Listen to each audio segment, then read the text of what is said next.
Alright, Mo. So this me reading from this down right there. This is when they get to the Tower of Yin and Yang. Full play, the four attainments, the five signs, the five desires, the 10 indications, and the five virtues. Hold on, my nigga.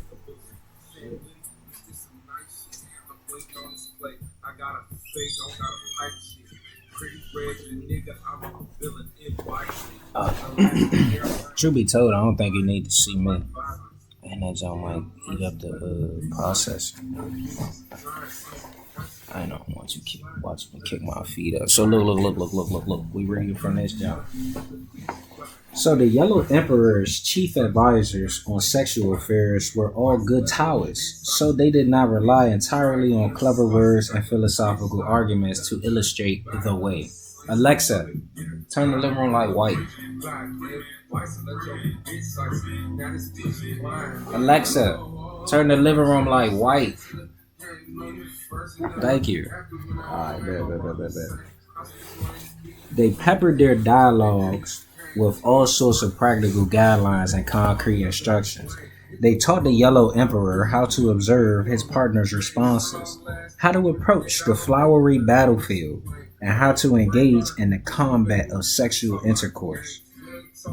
The plain girl and the rest of the Emperor's Taoist retinue introduced their most important practical instructions under the headings of foreplay, the four attainments, the five signs, the five desires, the 10 indications, and the five virtues. These serve as signposts along the winding road to a woman's orgasm. Hey, put my man, my nigga. And every man should learn to read them. In the jump, they show a diagram of a triple yang intersection located just above the heel. You get your hormones going because it's triple yin, pardon me, not triple yang. Get rid of that again. So foreplay. Foreplay is a primary preventative measure against the common problems of insufficient female lubrication and insufficient male erection prior to intercourse.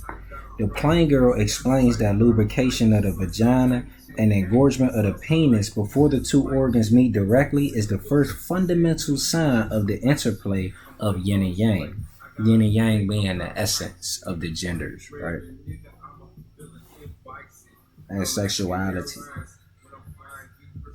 Foreplay also primes the body's energy system for the intense stimulation of sexual intercourse.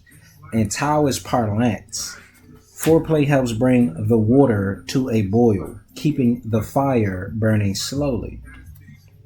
Water being yin, fire being yang. Foreplay should commence at the body's extremities, not at the genitals. Start by massaging the hands and wrists, the feet and ankles, working your way up to the arms and shoulders, to the chest, and up the legs and the thighs, to the abdomen and waist.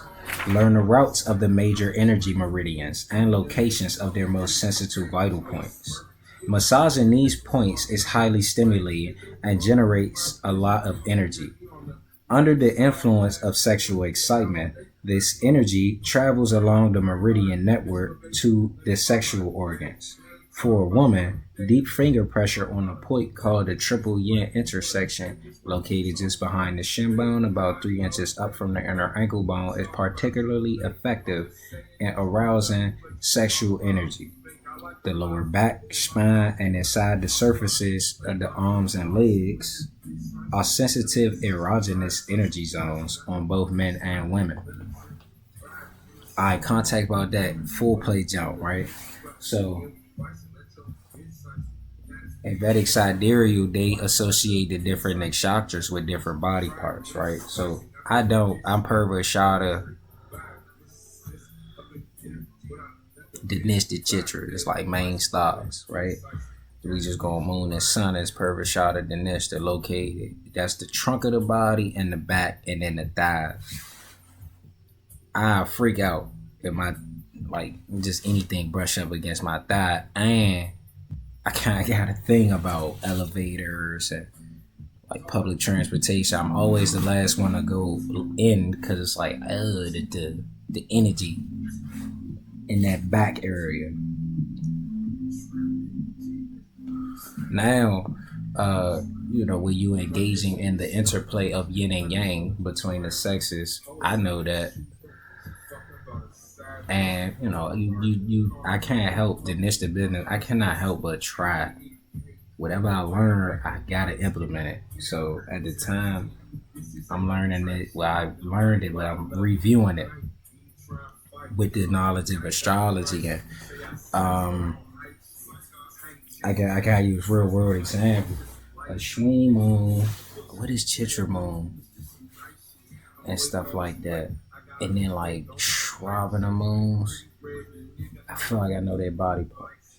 So for like let's say a Shweenie, that body part is the tops of the feet and like very top of the head, kind of like this, going upwards to the crown. And it's like when you engaging in the interplay, it's like I and here's another thing too. This is Venus remedies and influence. Your significant other or your partner or your sexual partners and your lovers.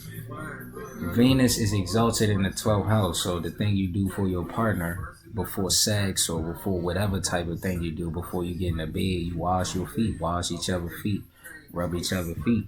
And you'll get them lymph nodes going and then it jive like I'm saying. But that's what I'm saying. And you do that, you would like if you know your partner's moon star, look up what Vahamira what body part Vahamira associates it with, and then Parashar is usually gonna be like two different body parts. Touch them zones when y'all is in interplay of yin and yang. Touch those zones and see like how they react. You dig what I'm saying? Like really cooking with something, bro. This one, never mind. Shorty was like, "Hey, how you doing?" And I feel like immediately I felt like, "Oh, you must know that I know some shit," and I got worried. I ran up in the house. I'm like, "Oh, she knows so, or she know that I know something." That worries me. All right, so the four attainments. The four attainments refer to the four fundamental conditions that the male organ must attain during foreplay before it is qualified to enter the Jade Gate for intercourse. On this subject, the mysterious girl dispenses some of her frankest and most useful advice to men. This is the dialogue. Mysterious girl. A male who desires intercourse must first pass through four stages of attainment: elongation, swelling, hardness, and heat. The Yellow Emperor. What do these attainments mean? Mysterious girl. If the stalk does not attain sufficient elongation, the man's vital energy is too depleted for the act. If he attains elongation but little swelling, this means that his muscular energy is insufficient for the task. If he achieves swelling but not hardness, it means that his joints and tendons are too weak for the act. And if the organ gets hard but not hot, then his spirit is insufficient for the act. In order to prepare properly for sexual intercourse, you must first harmonize your muscles and bones with your energy and your spirit. Harmonize the three treasures, i.e., harmonize the three treasures. You must also exercise self-discipline. Follow the basic principles of Tao and never waste your semen carelessly. In a further guideline to male arousal, the mysterious girl informs us that the feet and toes can influence male sexual potency. And I was saying, like, Venus exalts in the natural 12th house of Pisces, which is the feet of the cosmic man. So when you getting into the interplay of yin and yang with your partner and shit, y'all wash each other's feet or rub each other's feet. You dig what I'm saying? Watch the lymph nodes get to moving, the stress, you start letting go of a little stress and things like that, because Pisces about letting shit go. You dig what I'm saying? And surrender. Yin and yang is you actually in a back and forth. It's an act of surrender between both, not just one to the other, but both. You really supposed to, you in a, you mimicking how Shiva and Shakti or Prakriti create the universe, my nigga. You really supposed to be kind of like you doing a dance for the Lord. And David danced on his mic for the Lord. So,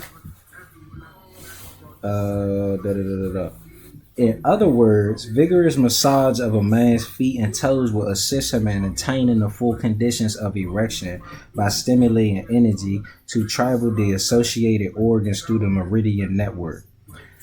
The liver, which controls and releases the extra supplies of blood required to engorge the penis, is directly stimulated by foot massage. Therefore, regular stretching, massaging, flexing, and acupuncture of the feet and toes, when adopted as a daily exercise, help promote and maintain overall male sexual vitality. All your organs, your feet, like you can map out all your different organs and stuff like that, even your spine and stuff. You can map those out on your toes. So like, okay, Aries moon. We be in that joint and I rub the part of her foot, which is like right up under the big toe. But just above the ball of the foot. And it's like, oh, okay, where you feel this at? Like, what the fuck? It's in my eyeball. You dig what I'm saying? Then we like, oh, okay, so where your heart at and shit? You feel me? All right, let's get that going. Blood flow. It's like, it's really amazing science. I ain't going back. And I got the proof. Like, I'm not just, I really don't, I'm not a talker. I be chilling. And then when I come out of that rest cycle, I might do a little bit, but it's for a little bit of time too. But I'm just talking. So the 5 signs. The Yellow Emperor asks, how do I know when a woman feels the joys of sex? Replied the plain girl, by the 5 signs, 5 desires, and 10 indications. By observing these changes, you will know exactly how she feels and the appropriate action to take. They give it you. So the first sign is when her face reddens. Per Falguni, reddish lady. Your face get red, you excited, you become eager for sex. So the first sign is when her face reddens. That means that the man should play his organ gently over and around her mound of Venus. Mound of Venus is the area like it's a mound, so it's just above the pussy.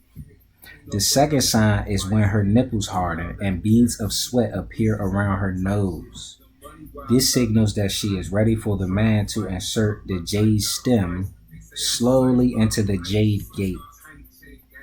The third sign is parched throat, dry lips, and difficulty swallowing, which indicates that the man should begin agitating more vigorously inside. The fourth sign occurs when the jade gate grows wet and slippery with lubrication, and means that the man should now thrust fully into the hilt and move about deeply inside the celestial palace.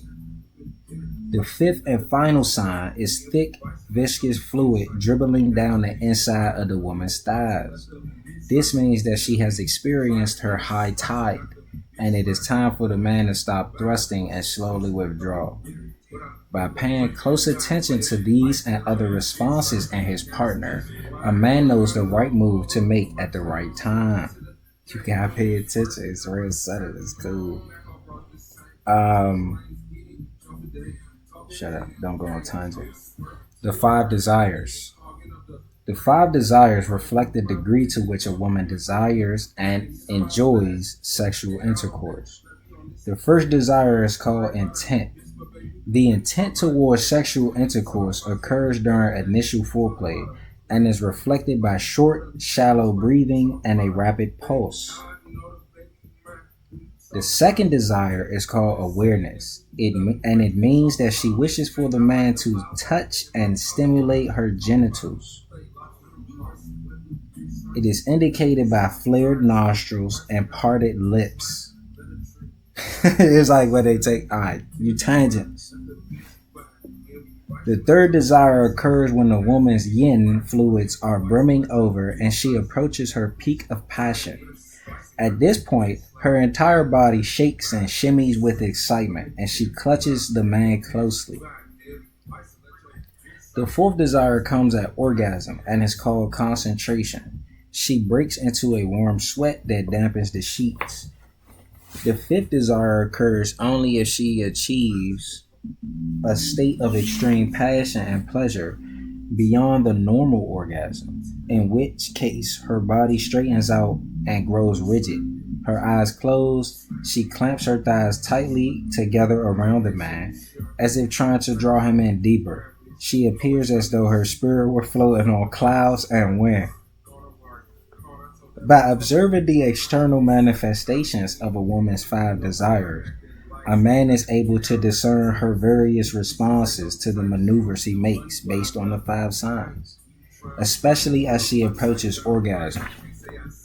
These signals enable him to amplify, modulate, harmonize, and otherwise enhance his tactics to meet her responses and desires. This shit give me flashbacks. Hey, cuz. Oh my gosh. Alright. That's why it's just like, hey, look. Motherfuckers that's real spontaneous, that's cool. You probably got Venus and Virgo if you real spontaneous, but Venus and Pisces, it's like we do it here, do it there, but tangent. It's not about you, just talk. Alright. The 10 indications. The 10 indications describe in greater detail the physical maneuvers a woman uses to cleave close to her man during intercourse and indicate to him what she wants him to do, while the 5 signs describe involuntary sexual responses in the aroused female. The 10 indications are precise, voluntary signals indicating what a woman wants her partner to do next. The first indication occurs when the woman embraces the man with both hands and feet and presses their bodies together. This indicates that she now wishes for their genitals to make contact and rub together. The second indication comes when she arches up on her buttocks, a signal of urgent desire for more direct stimulation at the jade gate. The third indication happens when she stretches her torso and spreads her thighs wide, indicating she wants the man to waste no more time making his entry. When her arms quiver, shoulders shake, and buttocks move about in joy, this is the fourth indication, which signals to the man that she is now feeling deep pleasure. When she wants the man to thrust more vigorously inside the celestial palace, she gives him the fifth indication by raising up both legs, twisting her ankles, clasping the man's body tightly with her feet. The sixth indication is a vital turning point en route to her orgasm. She suddenly straightens out her legs and crosses them behind the man's calves, clamping her thighs tightly together in order to grip the man's jade stem more firmly inside. This indicates that the mounting itch of sexual ecstasy is growing unbearable inside, that her tide is rapidly rising, and the man must not fail her now. No bad name. Focus. This is soon followed by the seventh indication, in which she signals the man. What?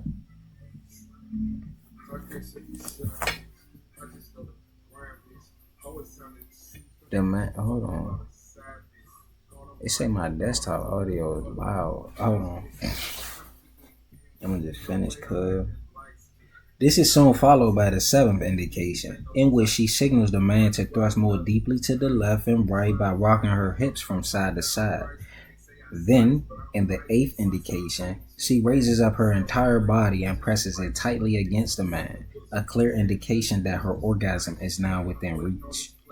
As she gets closer to it, The ninth indication occurs, in which she suddenly straightens out her body full length again, and her limbs grow rigid, indicating she is now fully immersed in her high tide, and that she feels waves of pleasure right down to her hands and feet. The tenth indication, like the fifth sign, occurs when the slippery fluids flow from the jade gate and her vital essence has been released. It is the equivalent of a standing ovation after a command performance, indicating to the man that he performed the act flawlessly, that her orgasm was complete and fully satisfying. Her Falguni is about learning the skills that bring fullness and happiness and romantic bliss, and that he may now rest and gradually withdraw his implement from the flowery battlefield. Oh, they got some cool names for them, Joe. Jade Gate. Women generally reach orgasm more slowly and with more difficulty than men, who tend to rush to the brink of orgasm, ejaculate quickly like a flash in the pan.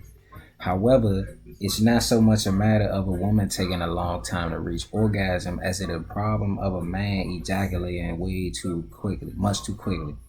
If this tendency towards quick ejaculation is not redressed with correct techniques and enlightened attitudes, it will inevitably lead to disappointment and strife between lovers.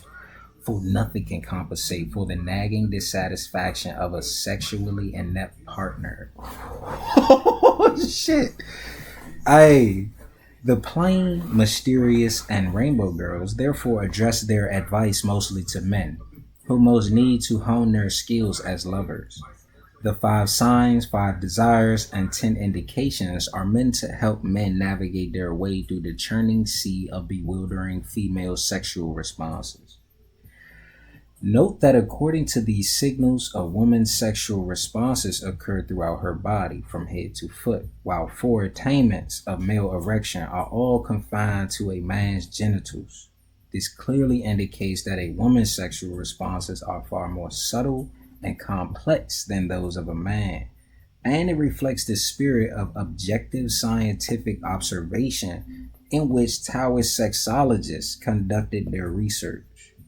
The findings of these ancient adepts agree remarkably with the conclusions of Kinsey as reported in his book Sexual Behavior in the Human Female in the section entitled Physiology of Sexual Response and Orgasm.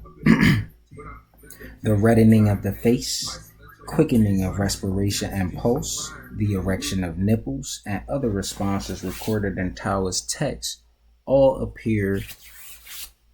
Oh, bro, can't even think without the music. It never stops. All right. All appear in Western scientific jargon in Kinsey's work. The fact that Western scientific jargon, you know what I'm saying? The fact that such information has been generally available to Chinese couples for over 2,000 years accounts for the remarkable stability of Chinese families and society through the ages, and explains the refreshing absence of the sexual neurosis and pathology that have plagued the Western world ever since the dawn of the Christian era. Because they like everybody talk da da da da da da da da. They got all these little demands, but you overcompensating for a lack of sexual fulfillment. It's like, oh, but it's a nigga that's like pushing 80 in China on a rice field, and his wife be right there, like, cause they still can get it in, and he understand the five signs, the five desires, the 10 indications, and the five virtues. If he take care of his health, if his dick still work, his muscles, his spirit still in it, he can still do what he gotta do and shit like that. It's just, y'all really be bitching, but I understand, like, oh, why y'all talk so much? Oh.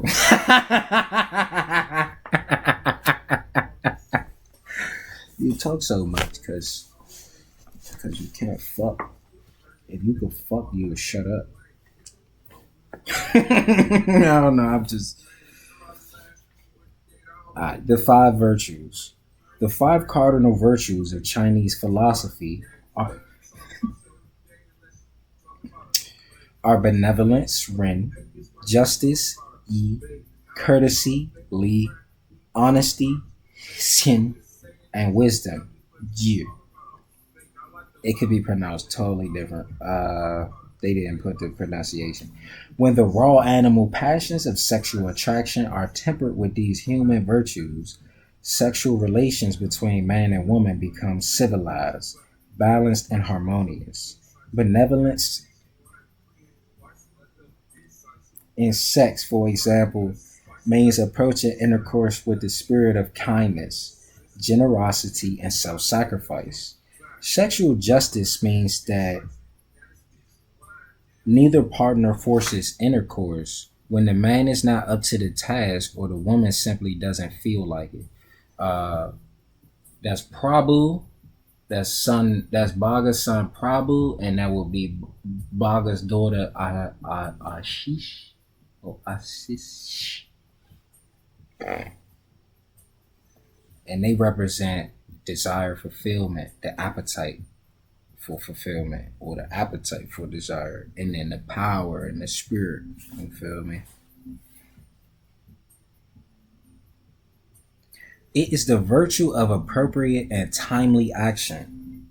Courtesy in sex implies self restraint on the man's part so that the woman may enjoy her full measure of pleasure. It means mutual respect between man and woman and reverence for the sexual act itself. Reverence for the sexual act itself. Shiva, Shakti, Prakriti, they do what they do. Don't disturb them. They locked in. And if they wasn't locked in, nothing would be.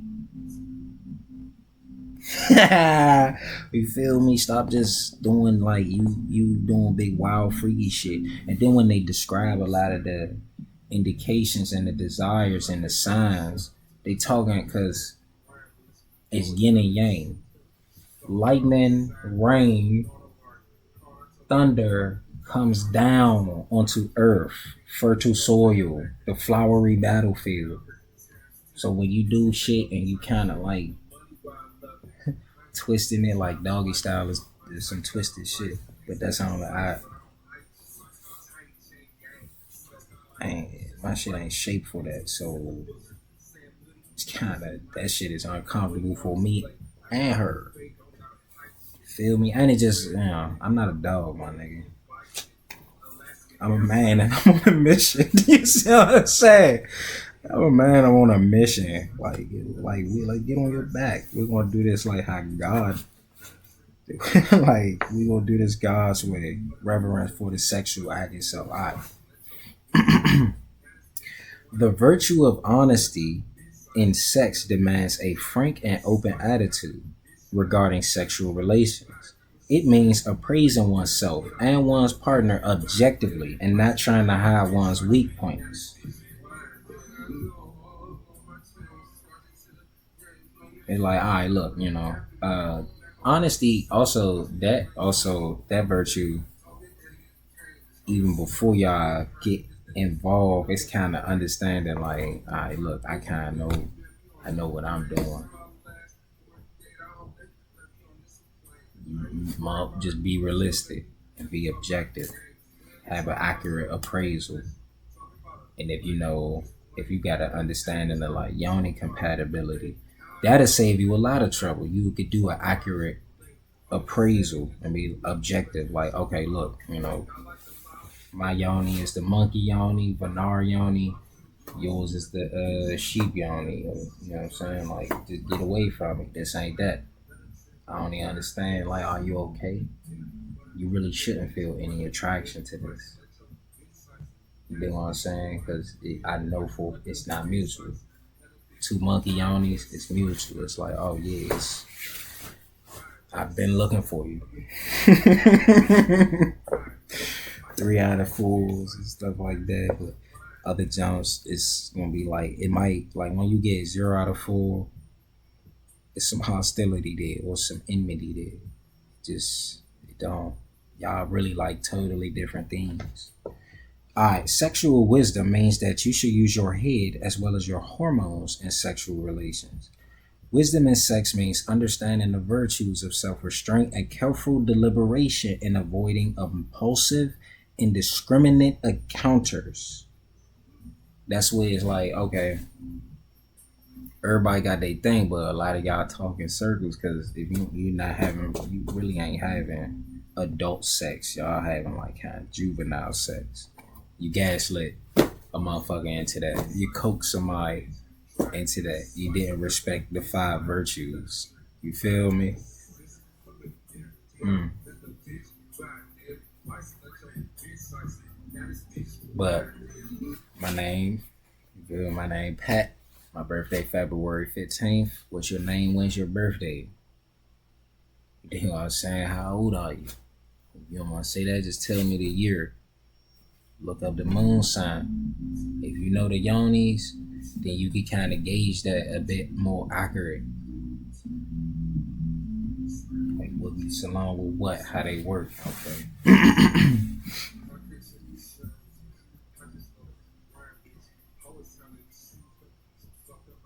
Partners should know themselves and get to know each other before steering their relationship into bed.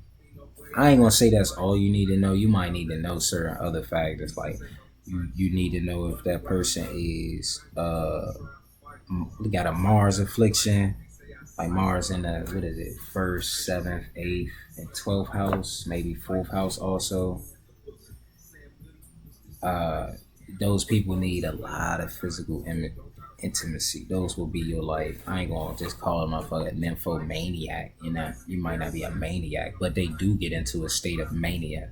Those with a Mongol affliction, they'll get into a state of mania if it's like, oh my gosh, it's been so long. Can like, you feel me?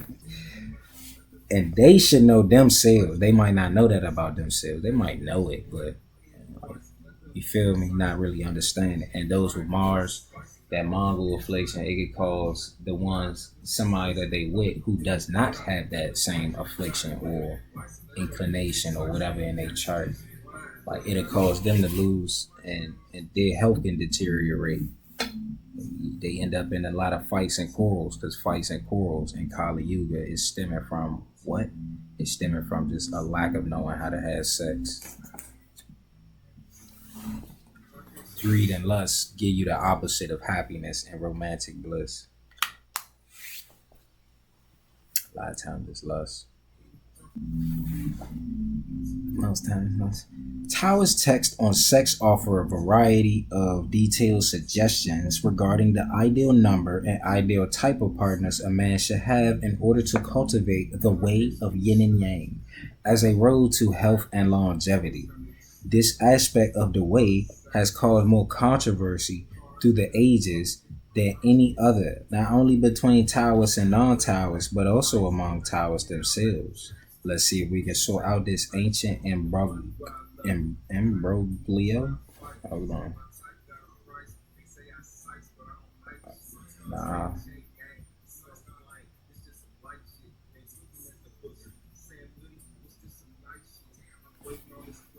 I don't even want to. Imbroglio.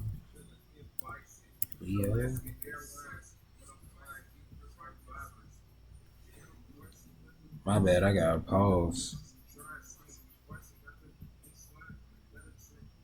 I might set myself up and it's gonna go slow. I gotta see this. An extremely confused, complicated, or embarrassing situation. Oh, so it's just confusing. I couldn't even tell you the root. I wouldn't even be able to tell you the root of that. So, suggestions regarding the number and type of partners a man should have. I mean, I see that.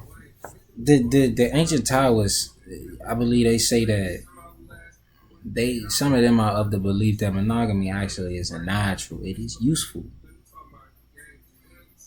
just maybe not as natural as we may think it.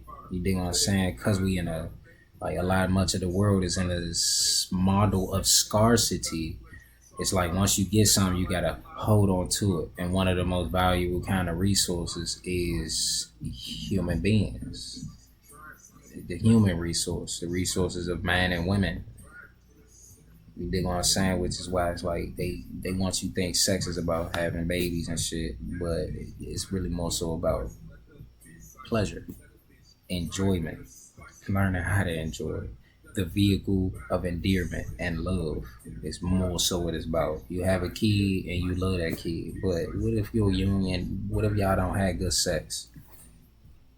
What if the vehicle of endearment that baby came through wasn't really the fullness of happiness and romantic bliss? What then of that? What then of that child and that karma that's associated with that? What if that is the reason each generation waxes worse? Because everybody just lose the knowledge on how to just have sex and share joy with one another. I don't know, my nigga. I went somewhere else. So those who practice the Tao of Yin and Yang can also absorb vital energy in order to cultivate long life. Cannot succeed with one partner alone. This is Peng Che. According to Peng Che's view, frequent sex with the same partner depletes the potency of the essence and energy exchanged during the act. This view became even more pronounced during the Shun dynasty, when Chinese society, under the influence of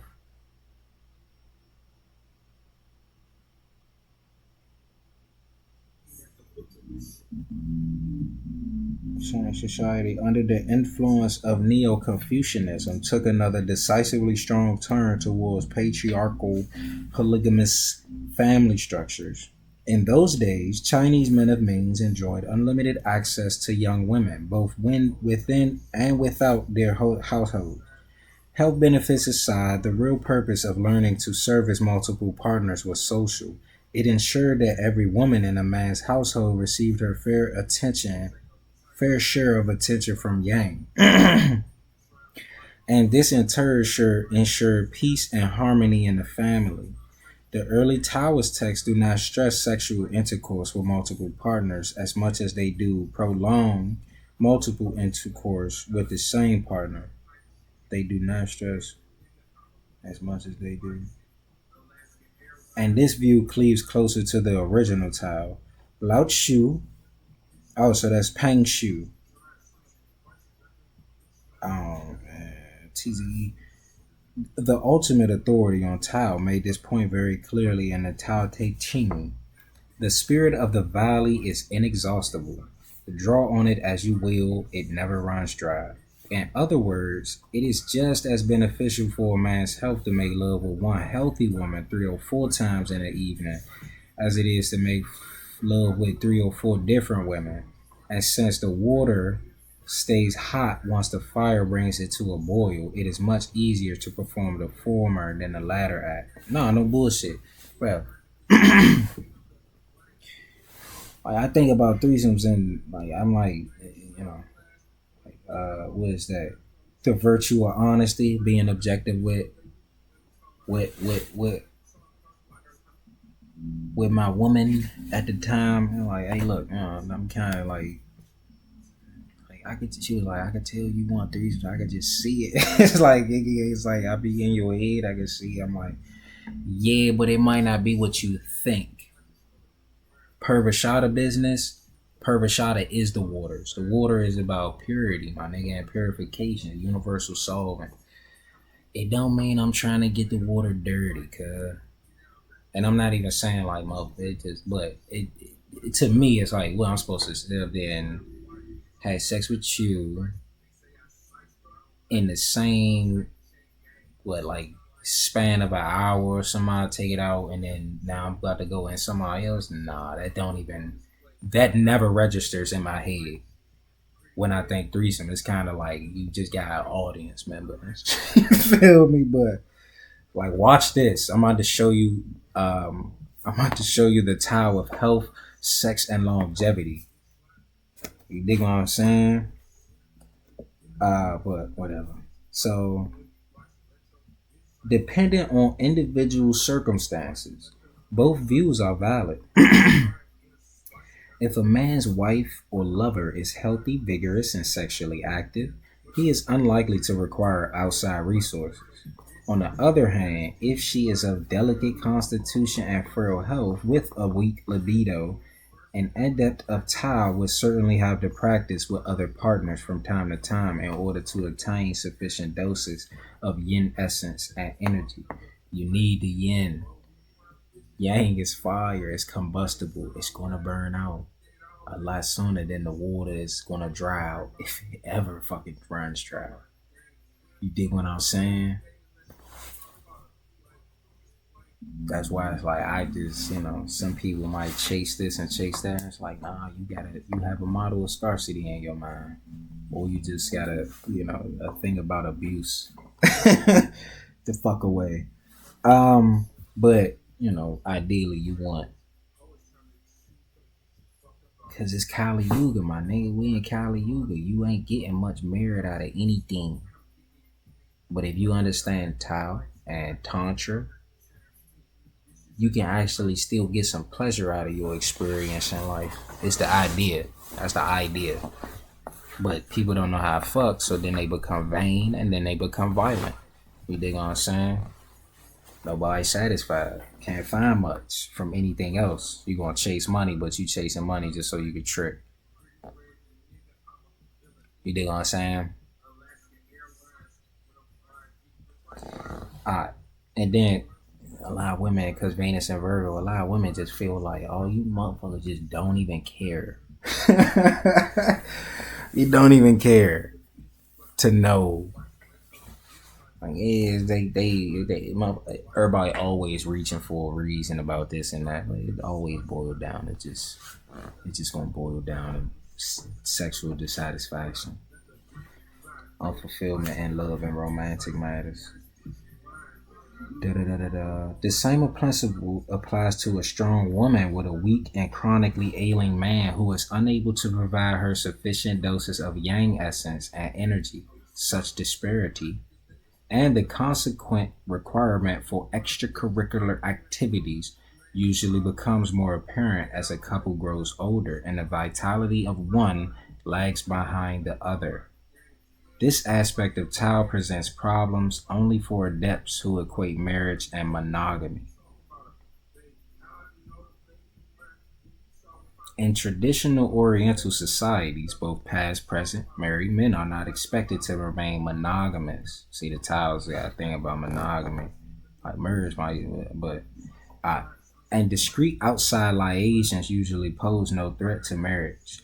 If domestic and financial circumstances permit a man to make love regularly with several different women, and if this is done according to Tao rather than as reckless self indulgence, the benefits to his health and happiness are certainly manifold.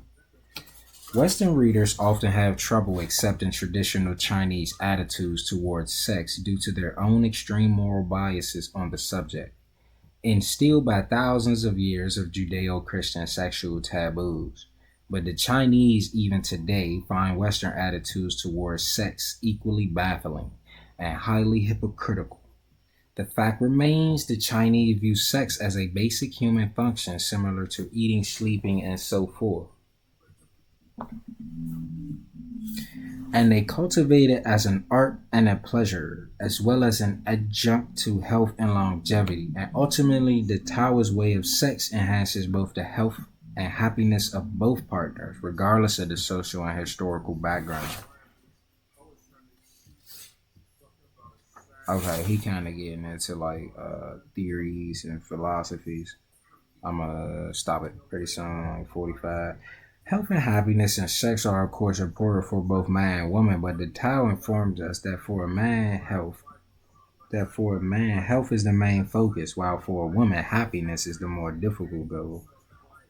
That's because for a man, ejaculation can be extremely debilitating, while for a woman, complete physical orgasm is not only harmless but important for her health.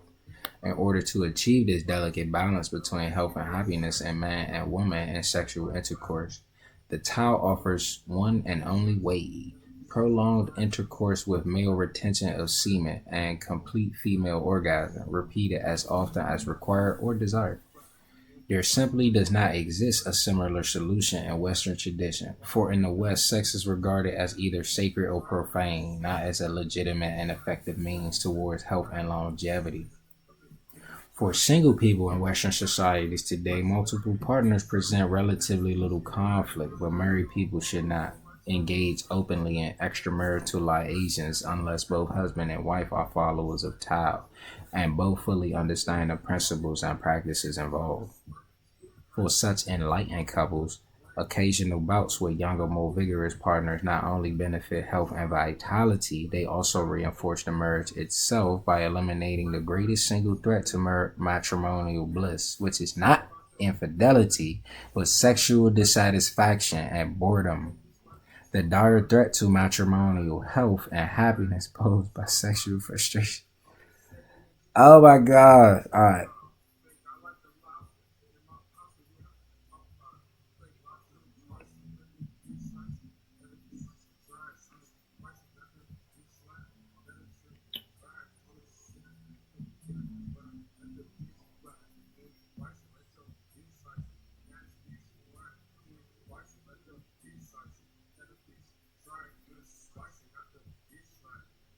I'm just looking through it because I can read in my head faster than out loud.